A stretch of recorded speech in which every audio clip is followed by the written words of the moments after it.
ሰላም ሰላም እንዴት ናችሁ የቻናላችን ቤተሰቦች እንደምን ቆያችሁ? እንደሚታወቀው ፍሬሽማን ኮርስ ቪዲዮ በየፓርት እየከፋፈልን እየሰራን እንዳለን ይታወቃል። በባለፈው ቪዲዮአችን ላይ ቻፕተር 3 ሰርተንላችሁ ነበር ሳይኮሎጂ። ዛሬ ደግሞ ቻፕተር 4 ሚሞሪ ኤንድ ፎርጎቲንግ የምንሰራላችሁ ይሆናል። ስለዚህ ለቻናላችን አዲስ የሆናችሁ ቻናላችንን ሰብስክራይብ ማድረግ እንዳትረሱ። እንዲሁም የምንሰራላችሁ ቪዲዮዎች ከተመቻችሁ ኮፒ ሊንክ፣ ላይክ፣ ሼር ኤንድ ኮመንት ማድረግ እንዳይረሳ። በተጨማሪ ደግሞ ዛሬ የምሰራበትን ፓወርፖይንት ሆነ ሌሎች ተጨማሪ ቪዲዮዎችን እና ማቴሪያሎችን ለማግኘት ከፈለጋችሁ በዩቲዩብ ቻናላችን ዲስክሪፕሽን ቦክስ ላይ የተቀመጠላችሁን የቴሌግራም ቻናላችንን ጆይን በማድረግ የአገልግሎቱ ተጠቃሚ መሆን ትችላላችሁ ማለት ነው። Let's proceed to today's chapter, which tells about memory and forgetting. So what is memory and what is forgetting, and what are the process of memories, what are the theories of forgetting, and what is forgetting, what are types of memory የሚሉ ሀሳቦችን ከዚህ ስር የምናይ ይሆናል። ስለዚህ እስከ ቪዲዮ ፍጻሜ በደንብ እንድትከታተሉኝ እፈልጋለሁ። ኢንፎርሜሽን ፕሮሰሲንግ ሞዴል እዚህ ጋር አለ። ሪቻርድ አትኪሰን ኤንድ ሪቻርድ ሺፍሪን። አትኪሰን እና ሺፍሪን ኢንፎርሜሽን ፕሮሰሲንግ ሞዴልን በ1968 ላይ የሰሩበት ፕሮሰስን ነው። በሶስት ቦክስ ሞዴል የሰሩበትን ፕሮሰስ የምናይ ይሆናል ማለት ነው። suggest that in order for information to become permanent in memory, it must pass through 3 stages of mental processing. አንድ የያዝነው ነገር በአእምሮአችን ላይ ፐርማነንትሊ በሚሞሪ እንዲቀመጥ ከተፈለገ ሶስቱን ሜንታል ፕሮሰሲንግ ስቴፖችን ማለፍ መቻል አለበት የሚል ሀሳብ ነው። this model sometimes known as 3 box model and analyze the memory system in these 3 stages. 3 box model ተብሎ የሚታወቁ እና የሚሞሪ ሲስተምን በዚህ 3 ስቴጅ አናላይዝ የሚያደርጉልን ፕሪንሲፕሎች ናቸው። this is mainly developed by Atkinson and Shiffrin in 1968. We will see 3 one by one. Memory is a retention of information or what is learned earlier over time. Memory is a process of what? Retention of information. Information retained የምናደርግበት ነገር ሚሞሪ ይባላል። it is a way in which we record the past for later use in the present. ሚሞሪ ማለት ፓስት ላይ ሪከርድ ያደረግነውን ነገር ለፕሬዘንት ዩዝ የምናውልበት way is called memory ይባላል ማለት ነው። these are the 3 memory processes that are developed by Atkinson and Shiffrin in 1968. Memory process are mental activities were performed to put information into memory.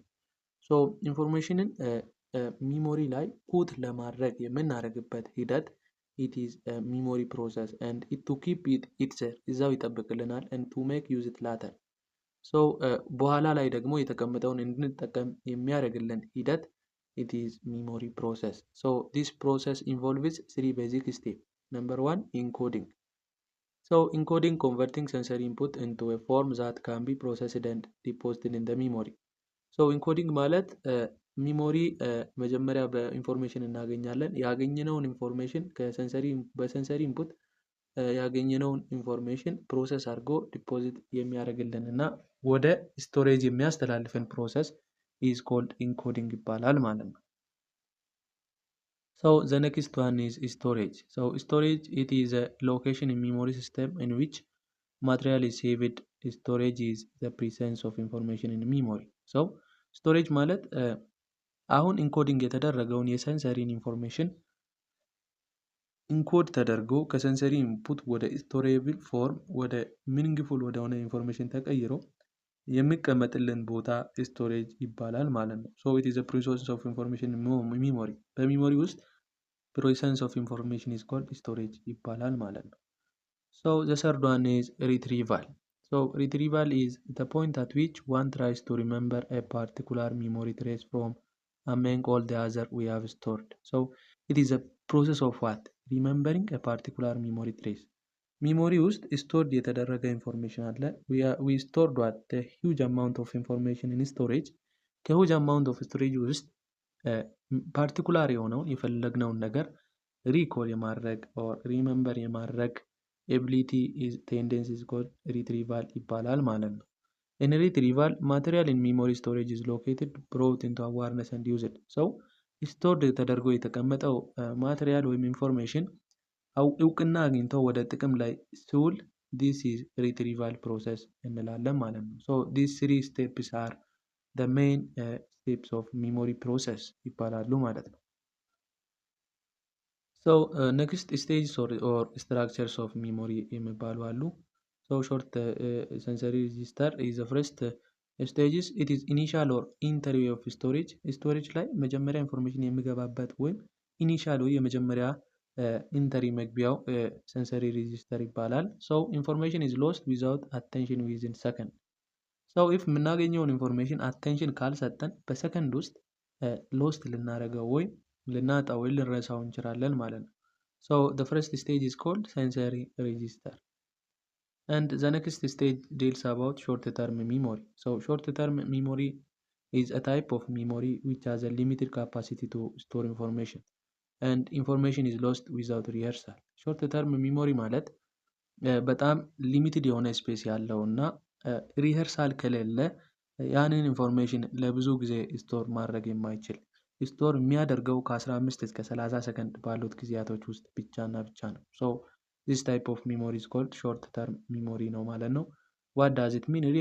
rehearsal is a process of repeating, activating, renewing or refreshing information to keep it in memory.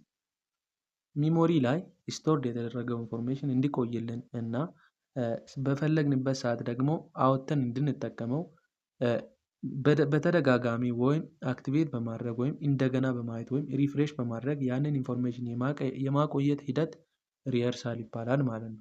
if there is no rehearsal short term memory ላይ ስቶርድ የተደረገውን ነገር we lost it ማለት ነው። so there are types of rehearsaloች አሉ። maintenance rehearsal is the first one. So this type of rehearsal is a kind of rehearsal which involves the often repetition of a material in order to maintain it. So አንድ ማቴሪያል አይምሯችን ላይ እንዲቆይልን ሪፒትድሊ በተደጋጋሚ እያወራን ያንን ነገር ሜንቴን የምናደርግበት type of rehearsal is called maintenance rehearsal. The second one is elaborative rehearsal. So this is also one of the best and good way of which is known for it is rehearsal mechanism. So it is involved in making association or connection between the new information we want to remember without familiar already existing in memory. So ይሄ ማለት ቀድመን ያዝነው ኢንፎርሜሽን በአይምሮአችን ስቶር የተደረገ አለ ከሱ ጋር ፋሚሊያር የሚሆን ሌላ ኢንቫይሮንመንት ውስጥ ካሉ ነገሮች ጋር ኮኔክት በማድረግ ወይም አሶሺየት በማድረግ ያንን ነገር ማስታወስ የመቻል ሂደት is called elaborative rehearsal ይባላል። So it is also known as working memory, immediate memory, active memory and primary memory ተብሎ ይከፈላል ማለት ነው። So the third stage is called the long-term memory. So long-term memory is a type of memory which has unlimited capacity to store information. Information store ለማድረግ unlimited capacity ያለው type of memory is called long-term memory ይባላል። So it store information permanently ነው information permanently ነው store የሚያደርገው and information can also be lost due to interference. So ቅድም ሾርት ተርም ሚሞሪ ላይ እንዳየን ኢንፎርሜሽን ሎስት የሚሆነው በሪሄርሳል ነው። በሎንግ ተርም ሚሞሪ ላይ ግን በኢንተርፌሬንስ ነው ኢንፎርሜሽንን ሎስት የምናደርገው። So what does it mean interference? So interference is a process through which either the storage or retrieval of information is impaired by the presence of other information. ቀድሞ ስቶርድ የተደረገ ኢንፎርሜሽን አለ። እሱ ቀድሞ የነበረው ኢንፎርሜሽን አሁን ከምናስገባው ኢንፎርሜሽን ጋር ኢንተርፌር ሲያደርግ በሁለቱ መካከል ያለው ኢንተርፌሬንስ ኢዝ ኮልድ ግጭት ወይም በሁለቱ መካከል ያለው መስተጋብር ምን ይባላል? ኢንተርፌሬንስ ይባላል ማለት ነው። ሰው ይሄ ኢንተርፌሬንስ ለሁለት ይከፈላል። ልክ እንደ ሪሄርሳል ፕሮአክቲቭ እና ሪትሮአክቲቭ ተብሎ ለሁለት ይከፈላል ማለት ነው። So proactive interference is a type of interference which occur when previously stored material interfere with the ability to remember similar more recently learned material. So ይሄ ምንድነው? ፕሮአክቲቭ ኢንተርፌሬንስ ማለት ቀድመን የተማርነው ነገር አለ። ቀድመን የተማርነውን ነገር ከሱ ጋር የሚመሳሰል ዛሬ የምንማረው ነገር አለ። ሰው ቀድመን የተማርነው ነገር ዛሬ የምንማረው ነገር ምን ሲያደርግ ኢንተርፌር ሲያደርግ ፕሮአክቲቭ ኢንተርፌረንስ እንላለን ማለት ነው። ሪትሮአክቲቭ ኢንተርፌረንስ ደግሞ ዛሬ የምንማረው ነገር እና ቀድመን የተማርነው ነገር አለ። ሰው እዚህ ጋር ቀድመን የተማርነው ነገር ዛሬ የምንማረውን ምን ሲያደርግ ኢንተርፌር ሲያደርግ ሰው ዘ ኦፖዚት ኦፍ ዋት ፕሮአክቲቭ ኢንተርፌረንስ ነው። ፕሮአክቲቭ ምንድን ነው? ቀድመን የተማርነው ዛሬ የተማርነው ኢንተርፌር ሲያደርግ፣ ይሄ ሪትሮአክቲቭ ላይ ደግሞ ቀድመን የተማርነው ደግሞ ዛሬ የተማርነውን ኢንተርፌር ሲያደርግ፣ ሌላኛው ላይ ኢንተርፌር የሚያደርገው ማን ነው? ዛሬ የተማርነው ነው። እዚህ ጋር ኢንተርፌር የሚያደርገው ቀድመን የተማርነው ነው ማለት ነው። ሶ you can differentiate each in simple way and contain a large amount of information which can be classified in three categories. so long term memory ላይ በጣም ላርጅ ኢንፎርሜሽን ስቶር ይደረጋል። ስለዚህ ይሄን ስቶር በምናደርግበት ጊዜ በሶስት ካታጎሪ ክላሲፋይ እናደርጋለን ይላል። አንደኛው ዲክላሬቲቭ ኦር ኤክስፕሊሲት ሚሞሪ so it consists of recollection of information such as specific fact or event that can be verbally communicated. ቨርባሊ ያወራነውን ስፔሲፊክ ፋክት ሆነ ኢቨንትን ሪኮሌክት የምናደርግበት ታይፕ ኦፍ ሚሞሪ is called declarative memory ይባላል። so this declarative memory is classified into two, semantic እና episodic ተብሎ ይከፈላል። so this memory semantic is a general knowledge including fact, rule, concept and preposition and conceptual knowledge. so እነኚህ ናውሌጆችን ምን የምናደርግበት ስቶር የምናደርግበት ሲስተም ምን ይባላል? ሴማንቲክ ሚሞሪ ይባላል። ኤፒሶዲክ ሚሞሪ ከሆነ it is internal representation of personally experienced event. ኢንተርናሊ በራሳችን ፐርሶናሊቲ ኤክስፒሪየንስ ያደረግነው ከፋክት ውጭ የሆነ ግን ከኛ ኤክስፒሪየንስ አንፃር ከኛ ፐርሶናሊቲ አንፃር ኤክስፒሪየንስ ያደረግነውን ኢቨንት የሚያመለክትን ሚሞሪ ኤፒሶዲክ ሚሞሪ ይባላል ማለት ነው። it is known as autobiographic in nature. so these are the two types of what ዲክላሬቲቭ ሚሞሪ ይሆናሉ ማለት ነው።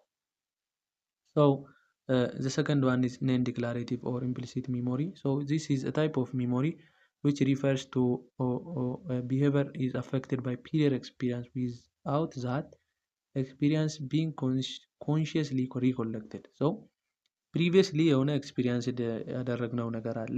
እሱን በውስጣችን አስቀምጠን በውስጣችን ላይ ያለ እንደሱ የሚመስል ነገር ከመጣ ኮንሽስሊ ሪኮሌክት የምናደርግበት ታይፕ ኦፍ ሚሞሪ is called non-declarative memory ይባላል ማለት ነው። so this non-declarative memory is classified as procedural memory. so it is memory of knowing how እንዴት ያ ነገር እንደሚሰራ ቀድመን የተማርነው ነገር አለ። የሆነ ለምሳሌ ማስ ላይ ካልኩለስ መስራት ከሆነ ካልኩለስ መስራትን ቀድመን ተምረን ነበር። so today ደግሞ ዛሬ እንደገና የምንሰራው ከሆነ how to do that calculus የሚለውን ነገር ስላወቅን so this is procedural memory ይባላል ማለት ነው። so memory about performance of activity ነው procedural memory activity perform የማድረግ ኢፌክትን የሚያሳይልን ነው። so it is about serial position effect። ይሄ ማለት ምንድነው? serial position effect is one of a theory of memory ነው which deals about what የአንድ እቃ የእቃዎች አቀማመጥ ያንን እቃ የማስታወስ አቅማችንን አፌክት ያደርጋል የሚል ሐሳብ ሲሆን እቃዎች መጀመሪያ መሃል እና መጨረሻ ላይ ቢቀመጡ ማስታወስ ሜይንሊ ፕራይመሪሊ ማስታወስ የምንችለው መጀመሪያ የያዝነውን ነው እና ሊስትሊ ሪሰንትሊ ደግሞ የመጨረሻውን እናስታውስ እንችላለን ነው። መሃለኛውን ከነ አናስታውሰውም ማለት ነው። so this theory is called serial position effect theory ይባላል። so factor affecting memory what are the factor affect memory? age of a person affect ያደርጋል። እድሜ በገፋ ቁጥር we don't memorize something. so good health condition of an individual mentally physically and emotionally well የሆነ ሰው ሚሞሪ ማስታወስ አቅሙ አሪፍ ነው። so willing to remember or interest ለማስታወስ ፍቃደኛ ወይም ፍላጎት መኖር ሞቲቭ መኖር is one of a factor.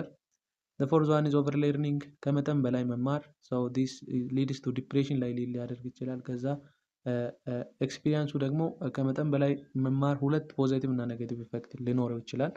so over learning positively ስናየው በተደጋጋሚ መማር ያንን ነገር ሁሌ ላይፍ ሎንግ የሆነ ፕራክቲስ ማድረግ ማለት ነው። በዚህ ጊዜ ቤተር የሆነ ሚሞሪ ሊኖረን ይችላል። ግን ኦቨር ሌርኒንግ በጣም ዲፕሬስድ ሆነን ስንማር ደግሞ ኔጌቲቭ የሆነ ኢፌክት ሊኖረው ይችላል ማለት ነው። so አምስተኛው ሚኒንግፉልነስ ኦፍ ማቴሪያል ለማቴሪያሎች ሚኒንግ መስጠት ኔንሰንስ የሆኑ ማቴሪያሎችን ሚኒንግ ሰጥቶ በዛ ትርጉም መስጠት ዋን ፋክተር ነው። the sixth one is sleep or rest. Also this one is a factor which affect memory. So here is a forgetting. Forgetting is a process of loss of information from memory due to inability to remember the information. ኢንፎርሜሽኑን ማስታወስ ሳንችል ስንቀር እየጠፋ በሚሄድበት ሂደት ኦር ፕሮሰስ ምን ይባላል? ፎርጌቲንግ ይባላል ማለት ነው። So there are some list of theories of forgetting which are listed below. We will see each one by one. The first one is decay or disuse theory. So this states that information which is not used gradually disintegrate with passage of time. So ጊዜው በገፋ ቁጥር በሄደ ቁጥር ያዝነው ነገር በጊዜ ሂደት ውስጥ ዲኬይ ያደርጋል የሚል ቲዮሪ it is type of theory which deals about what disuse አገልግሎት ላይ ሳናውለው ስንቀር ያ ነገር በጊዜ ሂደት ውስጥ እየጠፋ ይሄዳል የሚል አይነት ቲዮሪ ነው ማለት ነው።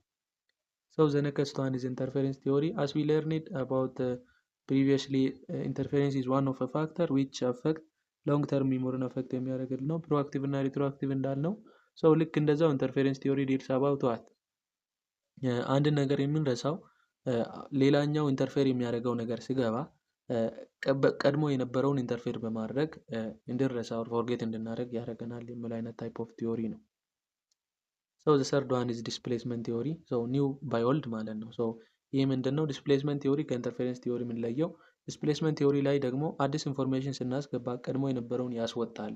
So ኢንሰፊሽንሲ ኦፍ ስቶሬጅ አይነት የሆነ አሁን ለምሳሌ ሚሞሪ ላይ ሙዚቃ ስንጭን ኢንሰፊሽንት ስቶሬጅ ይላል አይደል? ኢንሰፊሽንት ስቶሬጅ ከሆነ ቀድሞ የነበረውን ደልተን ነው ሌላ ምንጭ ነው። ልክ እንደዛ ዲስፕሌስመንት ላይ አዲስ ስገባ ኦልድ የነበረውን ያጠፋል ወይ ድሌት ያደርጋል የሚል አይነት ታይፕ ኦፍ ቲዮሪ ነው። ነምበር 4 is motivated forgetting ማለት it is a type of theory ሰው በራሱ ፍላጎት በራሱ ፍቃድ የሚረሳበት ወይም በትሩማ የሚረሳበት type of forgetting is called motivated forgetting ይባላል። So the fifth one is cue dependent forgetting or retrieval failure. ይሄ ደግሞ it is a failure to recall information without memory cue. cue ማለት የሆነ ፍንጭ ሳይሰጠን ያንን ነገር ማስታወስ ሳንችል ስንቀር ሪትራይቭ ማድረግ ሳንችል ስንቀር ሚሞሪው ያ ነገር እየጠፋ ይሄዳል። የሆነ ኪው ፍንጭ የሆነ ነገር በአካባቢያችን ከሌለ ያንን ነገር እየረሳን ፎርጎት እያደረግን እንሄዳለን የሚል አይነት ታይፕ ኦፍ ቲዮሪ ኪው ዲፔንደንት ፎርጎቲንግ ይባላል። ሶ ቴንክ ዩ። የዛሬ ቪዲዮ በዚህ እናበቃለን። ቪዲዮአችን ከተመቻችሁ ላይክ፣ ሼር፣ ኮፒ ሊንክ እና ኮመንት ማድረግ እንዳይረሳ። በተጨማሪ ደግሞ ዛሬ የሰራሁበትን ፓወርፖይንት ሆነ ሌሎች ተጨማሪ የፍሬሽማን ኮርስ ማቴሪያሎችን ከፈለጉ በዩቲዩብ ቻናላችን ዲስክሪፕሽን ቦክስ ላይ የተቀመጠላችሁን የቴሌግራም ቻናል ሊንካችንን ጆይን በማድረግ የአገልግሎቱ ተጠቃሚ መሆን ይችላሉ ማለት ነው። በቀጣይ ቪዲዮ እስከምንገናኝ ድረስ መልካም ቆይታ